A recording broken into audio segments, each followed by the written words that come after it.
निःशुल्क रूप से मिलनी चाहिए। क्योंकि एक बार को आप सोचिए, आखिर उस बच्चे की गलती क्या होती है जो एक गरीब घर में पैदा होता है और उसको बेहतर शिक्षा से वंचित होना पड़ता है। शिक्षा के सामने एक पैसे की दीवार खड़ी है, जो जितनी ऊंची दीवार लांघ सकता है, जो जितना अधिक पैसा शिक्षा पे खर्च कर सकता है, वो उतनी बेहतर शिक्षा पा सकता है। लेकिन अगर एक देश एक है, लोकतांत्रिक देश है, तो शिक्षा भी सबको एक समान रूप से तो मिलनी ही चाहिए।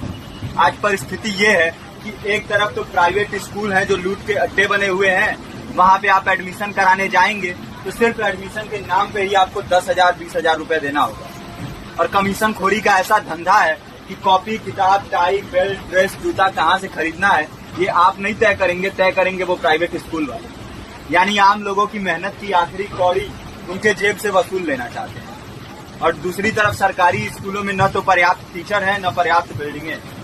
2019 का ही ये पुराना आंकड़ा है कि हर 100 में से 52 स्कूलों में या तो एक टीचर है या 2 टीचर हैं। और उन्हीं टीचरों के ऊपर जिम्मेदारी थोप दी जाती है कि जनगणना करो, मतगणना करो, पशुगणना करो, तमाम काम करवाए जाते हैं। और 19 के बाद से तब से कितने टीचर रिटायर हुए होंगे और 18 के बाद से कोई टीचर की वैकेंसी भी नहीं है। आप खुद भी सोच सकते हैं ये परिस्थिति और कितनी बिगड़ी है।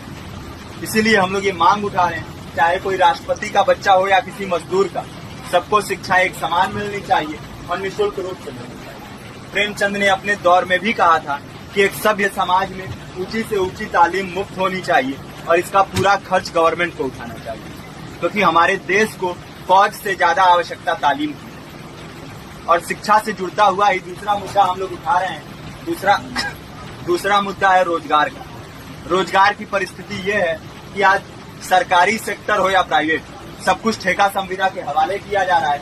परमानेंट नौकरियां लगातार घटाई जा रही है। इसी रेलवे में 1995 के आसपास लगभग 18.5 लाख कर्मचारी काम करते थे, लेकिन आज उनकी संख्या 12 लाख है।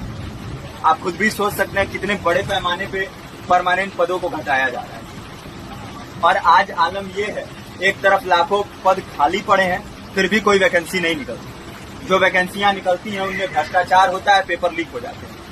RO, UP police, BPSC, SSC, CGL, ऐसे तमाम पेपर लीक हो चुके हैं, आप लोग भी जानते ही हैं।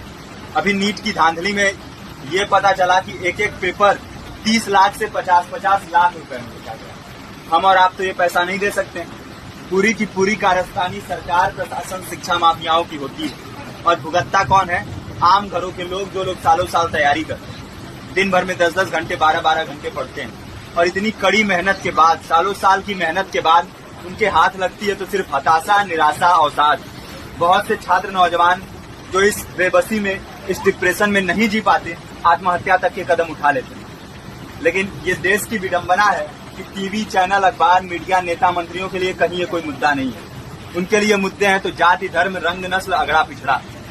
आज जब पूरी परिस्थिति इतनी भयावह है तो ये जरूरी है कि लोगों के बीच में जाया जाए, लोगों को संगठित किया जाए और एकजुट किया जाए। क्योंकि आज अगर अपने मुद्दों पर बोलेंगे नहीं तो कल को ये परिस्थिति और बिगड़ेगी।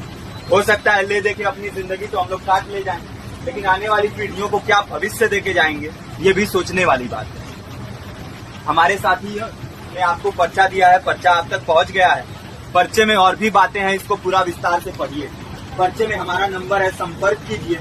फेसबुक का, इंस्टाग्राम का लिंक है, आप वहाँ पे जाएंगे तो आपको पता भी चलते रहेगा कि लगातार किन किन माध्यमों से हम इस अभियान को चला रहे हैं।